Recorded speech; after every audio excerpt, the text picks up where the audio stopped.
Hello everyone and welcome to वोकैनिया। मैं आसमा हूँ और आज इस पहली मुलाकात में मैं आपसे कोई टीचर या एक्सपर्ट बनकर बात नहीं करने वाली।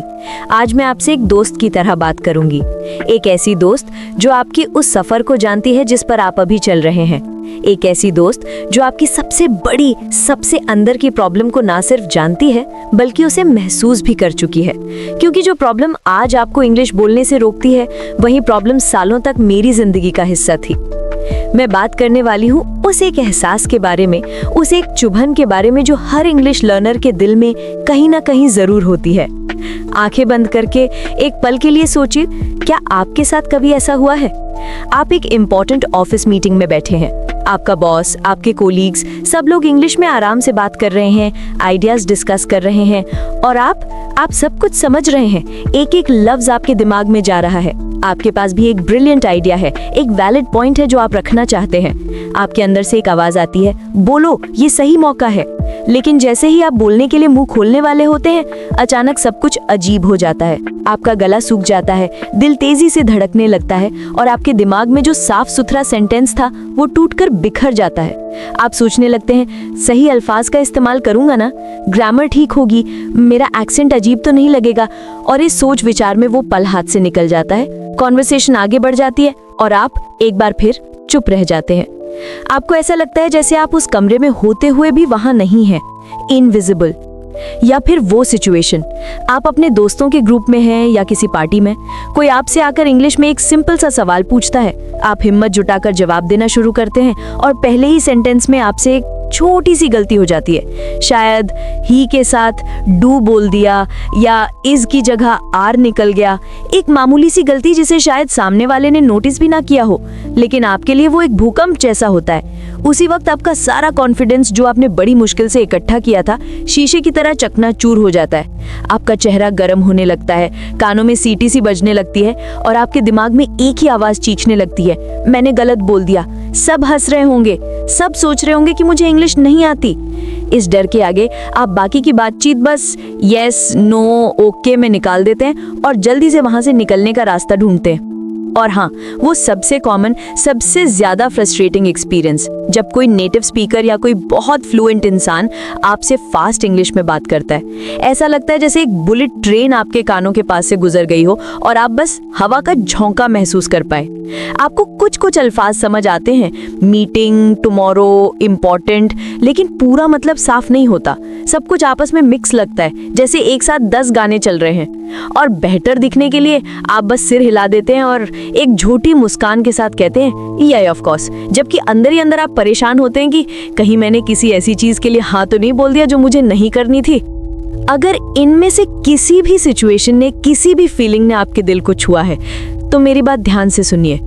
ट्रस्ट मी, मैं भी बिल्कुल 100% ऐसी ही थी। आज जो आसमा आपसे बात कर रही है, ये हमेशा से ऐसी नहीं थी। कॉलेज के सेकेंड ईयर में मुझे एक साइकोलॉजी प्रोजेक्ट पर प्रेजेंटेशन देनी थी। टॉपिक था कॉग्निटिव बायसेस। मैंने उस प्रेजेंटेशन के लिए 2 हफ्ते मेहनत की थी। मैंने रिसर्च की, 20-25 पेज के नोट्स बनाए, स्लाइड्स तैयार की और हर रोज आईने के सामने खड़े होकर अकेले में प्रैक्टिस की। अकेले में मैं बिल्कुल आराम से, बिना अटके पूरी प्रेजेंटेशन बोल लेती थी। मुझे लग रहा था कि मेरी तैयारी पूरी है। लेकिन जिस दिन मैं स्टेज पर उस पोडियम के पीछे खड़ी हुई और सामने बैठे 50 चेहरों और अपने प्रोफेसर की आंखों को देखा, एक अजीब सा ठंडा डर मेरे अंदर दौड़ गया। मैंने पहला सेंटेंस बोला, good morning everyone, today I am going to talk about, और बस उसके बाद सब ब्लैंक। मेरा दिमाग बिल्कुल खाली हो गया। वो सारे सेंटेंसेस, सारे फैक्ट्स जो मुझे रट गए थे, जैसे हवा में गायब हो गए। मैं अटपटाने लगी, करने लगी, कागज में देखती, फिर ऑडियंस को, लेकिन अल्फाज मेरे गले में ही फंसे रह गए। मुझे महसूस हो रहा था कि मेरा चेहरा लाल हो रहा है, हाथ कांप रहे हैं। 5 मिनट जो 5 घंटे जैसे लगे, यही चलता रहा। आखिर में मैं इतनी शर्मिंदा हुई कि मैंने कहा सॉरी आई कांट, और मैं स्टेज से उतरकर क्लास से बाहर भाग गई। उस दिन मुझे लगा कि ये इंग्लिश बोलना मेरे बस की बात नहीं है। मुझे अपनी गलतियों से नफरत हो गई थी। मुझे लोगों के सामने बोलने से डर लगने लगा था। मैंने फैसला कर लिया था कि मैं ऐसी सिचुएशन में खुद को दोबारा नहीं डालूंगी। लेकिन फिर उस फेलियर के कुछ दिन बाद जब मैं अकेले बैठी थी, तो मेरे अंदर से एक आवाज आई, कब तक डरोगी, कब तक चुप रहोगी। उस दिन मैंने एक फैसला किया, मैंने सोचा ग्रामर के रूल्स रटना, रोज 10 नए अल्फाज याद करना, ये सारे स्कूल वाले तरीके मेरे लिए काम नहीं कर रहे। इनसे मैं लिखना और पढ़ना तो सीख सकती हूँ, लेकिन बोलना नहीं। मुझे कुछ अलग करना होगा। और बस मैंने रिवायती यानी कन्वेंशनल रास्ते को छोड़ दिया। मैंने अपने तरीके से इंग्लिश सीखना स्टार्ट किया। मैंने एक्सपेरिमेंट करना शुरू किया, ऐसे तरीके जो अजीब थे, जो शायद कोई टीचर रेकमेंड ना करे। और धीरे धीरे जैसे कोई जादू हो रहा हो, चीजें बदलने लगी। मेरा डर कम होने लगा, मेरी जबान जो अटकती थी वो चलने लगी, मेरी फ्लुएंसी जो कभी थी ही नहीं वो आने लगी। और आज इस चैनल पर मैं अपनी उस पूरी जर्नी का निचोड़, हर वो सीक्रेट, हर वो टेक्निक, हर वो छोटी छोटी आदत जो मैंने डिस्कवर की, आपके साथ शेयर करूंगी। मैंने वोकैनिया इसीलिए बनाया है। ये सिर्फ एक और इंग्लिश सिखाने वाला चैनल नहीं है। इंटरनेट ऐसी वीडियो से भरा पड़ा है जहां आपको 100 डेली यूज सेंटेंसेस या learn all tenses in 1 hour मिल जाएगा, लेकिन वो आपको क्या बोलना है ये बताते हैं। कैसे बोलना है इस पर कम ही बात होती है। कोई ये नहीं बताता कि उस कॉन्फिडेंस के डर को कैसे जीतना है जो असली प्रॉब्लम है। कोई ये नहीं बताता कि उस दिमाग को ट्रांसलेट करने से कैसे रोकना है जो फ्लुएंसी का सबसे बड़ा दुश्मन है। मैं नहीं चाहती कि आप भी वो सारी गलतियां करें जो मैंने की थी। मैं नहीं चाहती कि आपके भी साल फ्रस्ट्रेशन और सेल्फ डाउट में बर्बाद हों। मैं आपको एक सीधा, साफ और प्रैक्टिकल रास्ता देना चाहती हूँ। यहाँ मैं आपको सिर्फ क्या करना है नहीं, बल्कि कैसे करना है और क्यों करना है भी बताऊंगी। वो प्रैक्टिकल टिप्स जिनके थ्रू मैंने नेचुरली इंग्लिश को अपनी लाइफ का हिस्सा बनाया। और हाँ, ये सिस्टम, ये फिलॉसफी इतनी पावरफुल है कि मैंने इससे सिर्फ इंग्लिश नहीं, बल्कि एक बिल्कुल अलग, एक बिल्कुल अनजान जबान कोरियन भी सीखी है। जब मैंने कोरियन सीखना शुरू किया, मैंने ग्रामर बुक्स को हाथ नहीं लगाया। मैंने बस इसी सिस्टम को अप्लाई किया और देखा कि ये फिर से काम कर रहा है। क्योंकि ये सिस्टम जबान के रूल्स पर नहीं, बल्कि इंसानी दिमाग के सीखने के नेचुरल तरीके पे बेस्ड है। ये जबान को अपनाना सिखाता है, ना कि उसे रटना। तो क्या आप रेडी हैं उस डर के पिंजरे का दरवाजा खोलने के लिए? रेडी है इंग्लिश को एक सब्जेक्ट की तरह नहीं, बल्कि एक स्किल की तरह, एक दोस्त की तरह अपनाने के लिए? रेडी है इंग्लिश को अपनी डेली लाइफ का एक नेचुरल, एफर्टलेस हिस्सा बनाने के लिए? तो चलो स्टार्ट करते हैं आज का पहला और शायद सबसे इंपॉर्टेंट सीक्रेट स्टेप। आज की पूरी प्रैक्टिस, पूरा फोकस सिर्फ इसी एक टिप पर होगा, सिर्फ एक। मैं आपसे 10 चीजें करने को नहीं कहूंगी, सिर्फ एक। और मैं आपसे पूरे यकीन के साथ ये वादा करती हूँ, अगर आपने इस एक आदत को ईमानदारी से, डिसिप्लिन के साथ डेली अपनी लाइफ में शामिल कर लिया, तो सिर्फ 30 दिनों में आप अपनी इंग्लिश फ्लुएंसी में जमीन आसमान का फर्क देखेंगे। ये मेरा आपसे वादा है। टिप नंबर 1 है शैडोइंग। शायद आपने ये लफ्ज पहले सुना हो या शायद नहीं, लेकिन इसकी सादगी में ही इसकी असली ताकत छिपी है। शैडोइंग का सीधा मतलब है किसी इंग्लिश स्पीकर की आवाज की परछाई बनना। शैडो यानी जो वो बोल रहे हैं, आपको बिल्कुल उनके पीछे पीछे, लगभग उनके साथ साथ उसे रिपीट करना है। जैसे एक गुफा में आवाज गूंजती है, बिल्कुल वैसे ही यू बिकम देयर इको। चलिए एक छोटा सा लाइव एग्जाम्पल करते हैं। मैं अभी एक इंग्लिश सेंटेंस बोलूंगी, आप जहां भी हैं, अकेले हैं या आसपास लोग हैं, मन में या धीरे से मेरे साथ रिपीट करने की कोशिश कीजिए। रेडी? मैं कहती हूँ, I want to speak English fluently. अब आपको क्या करना है? तुरंत बिना एक सेकेंड सोचे आपको रिपीट करना है, I want to speak English fluently. यहाँ पर 3 चीजें बिल्कुल नहीं करनी है। नंबर 1, ट्रांसलेशन बिल्कुल नहीं करनी है। आपको ये नहीं सोचना है कि अच्छा इसका मतलब है मैं इंग्लिश फ्लुएंटली बोलने चाहता हूँ, नहीं। नंबर 2, डिक्शनरी नहीं खोलनी। अगर कोई नया लफ्ज आए तो उसे इग्नोर कर दो। नंबर 3, ग्रामर के बारे में सोचना ही नहीं है।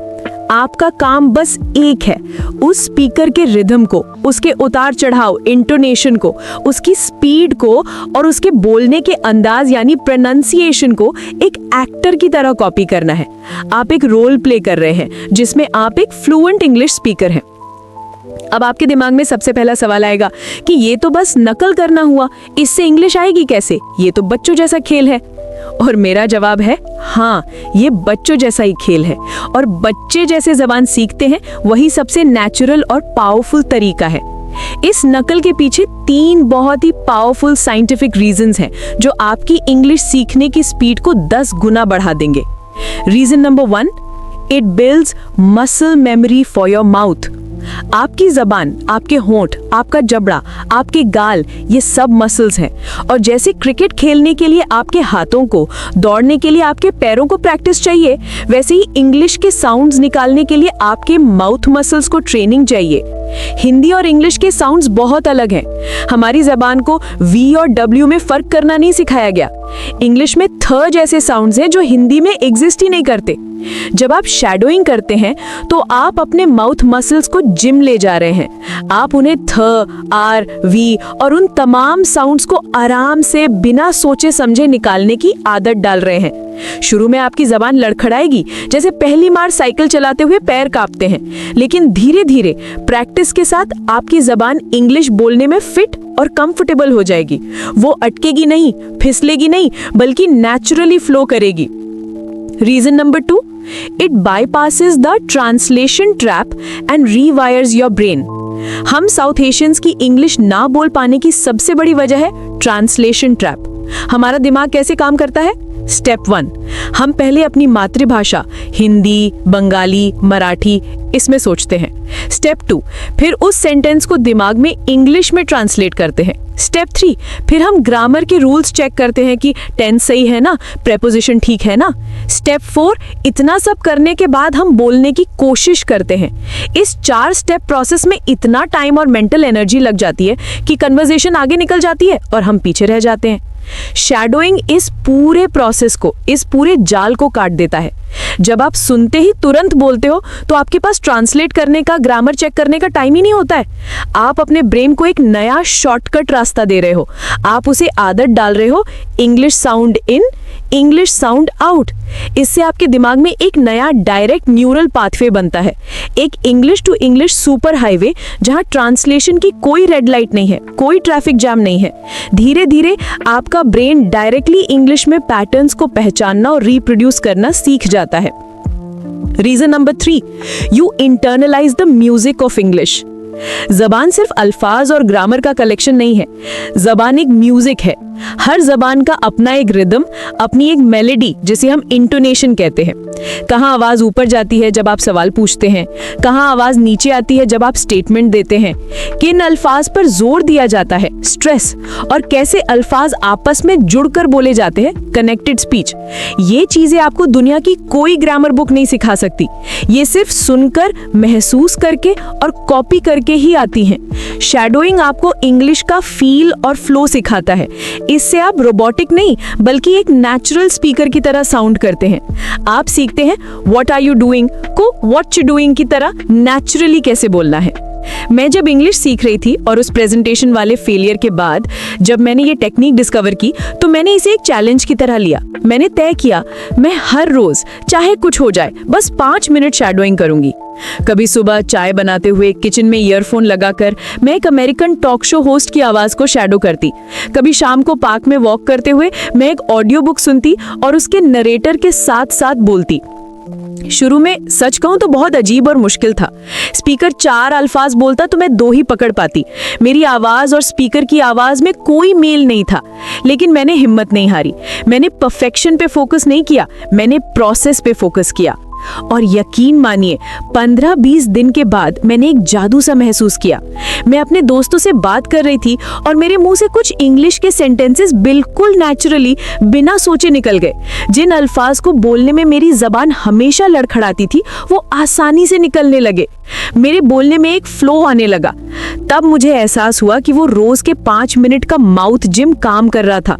मेरा दिमाग और मेरी जबान दोनों इंग्लिश के रिदम में सेट हो रहे थे। तो अब आपकी बारी है। मैं चाहती हूँ कि आप आज से, अभी से इसे शुरू करें। इसके लिए एक सिंपल 4 स्टेप का प्लान है। Step 1, find your audio. एक छोटा सा ऑडियो क्लिप ढूंढो। शुरुआत में बस 1 से 2 मिनट काफी है। कैसा ऑडियो? ऐसा स्पीकर जिसकी आवाज साफ हो और एक्सेंट समझने में आसान हो। स्टैंडर्ड अमेरिकन या ब्रिटिश इंग्लिश से स्टार्ट करना बेस्ट है। ऑडियो की स्पीड स्लो से मीडियम हो। बहुत फास्ट न्यूज या रैप म्यूजिक से स्टार्ट मत करो। और सबसे जरूरी, ऐसा टॉपिक चुनो जो आपको पसंद हो। टेक्नोलॉजी, साइकोलॉजी, मूवीज, कुकिंग, कुछ भी, ताकि आप बोर ना हो। आप टेड टॉक्स के छोटे क्लिप्स, इंटरव्यूज, ऑडियो बुक्स या simple podcast for English learners use कर सकते हैं। Step 2, just listen. The first round, पहली बार कुछ बोलना नहीं है। ईयरफोन लगाओ, आंखें बंद कर लो और बस ध्यान से सुनो। स्पीकर के उतार चढ़ाव को, उसके रुकने के अंदाज को, पॉजेस को, उसके इमोशन को समझने की कोशिश करो। अपने दिमाग को उस आवाज का आदी होने दो। Step 3, shadow, the magic round. अब उसी ऑडियो को दोबारा प्ले करो और इस बार स्पीकर के बोलने के 1 सेकंड से भी कम वक्त में आप भी बोलना शुरू कर दो। सेंटेंस के खत्म होने का इंतजार मत करो, उनके साथ साथ चलो जैसे आप उनकी परछाई हो। और यहाँ सबसे जरूरी बात, परफेक्शन की चिंता मत करो। मैं गारंटी देती हूँ कि आपसे अल्फाज मिस होंगे, आप अटकेंगे, आप ऐसे बोलेंगे। I want speak English fluently, और ये बिल्कुल बिल्कुल ठीक है। मकसद हर लफ्ज को 100% सही बोलना नहीं है, मकसद है उस फ्लो को पकड़ने की कोशिश करना, अपने माउथ मसल्स को काम पे लगाना। Step 4, repeat daily, the habit formation. ये सबसे क्रिटिकल स्टेप है। शैडोइंग को एक ऐसी आदत बना लो जैसे आप रोज ब्रश करते हो। रोज 5 से 10 मिनट का एक टाइम फिक्स कर लो। कंसिस्टेंसी ही चाबी है। 30 दिन तक रोज 5 मिनट करना एक दिन में 2 घंटे करने से 1000 गुना बेहतर है, क्योंकि हम यहाँ एक आदत बना रहे हैं, दिमाग में एक नया रास्ता क्रिएट कर रहे हैं। इस वीडियो के खत्म होने के बाद आज ही अपना पहला 2 मिनट का ऑडियो ढूंढो और उसके साथ बोलते जाओ। जितना ज्यादा आपका मुंह इंग्लिश के साउंड्स को रिपीट करेगा, उतनी ही तेजी से आपके दिमाग का डर कम होगा और आपकी स्पीकिंग इंप्रूव होगी। ये देखने में एक बहुत छोटी सी आदत लगती है, लेकिन मैं आपको बता नहीं सकती कि इसका रिजल्ट कितना बड़ा, कितना मैसिव होता है। शैडोइंग से आपकी जबान और कान तो ट्रेन हो जाएंगे, लेकिन उस दिमाग का क्या जो अभी भी हर चीज को हिंदी में सोचता है, जो हर सेंटेंस को बोलने से पहले ट्रांसलेट करता है। इसीलिए अगली वीडियो में हम इस जर्नी के टिप नंबर 2 पर बात करेंगे, how to think directly in English. मैं आपके साथ वो 3 पावरफुल मेंटल एक्सरसाइज शेयर करूंगी जिससे आपका दिमाग धीरे धीरे हिंदी टू इंग्लिश ट्रांसलेशन करना बंद कर देगा। मैं आपको सिखाऊंगी कि अपने आसपास की चीजों को, अपने डेली एक्शंस को, अपनी फीलिंग्स को इंग्लिश में नाम देना और सोचना कैसे शुरू करें। हम अपने दिमाग के अंदर बैठे उस ट्रांसलेशन मशीन को हमेशा के लिए स्विच ऑफ कर देंगे, ताकि इंग्लिश नेचुरली, एफर्टलेसली आपके दिमाग में आने लगे, बिल्कुल वैसे ही जैसे आपकी अपनी मातृभाषा आती है। तो उस एपिसोड को बिल्कुल मिस मत करना, क्योंकि वो आपकी इंग्लिश सीखने के फंडामेंटल अप्रोच को हमेशा के लिए बदल देगा।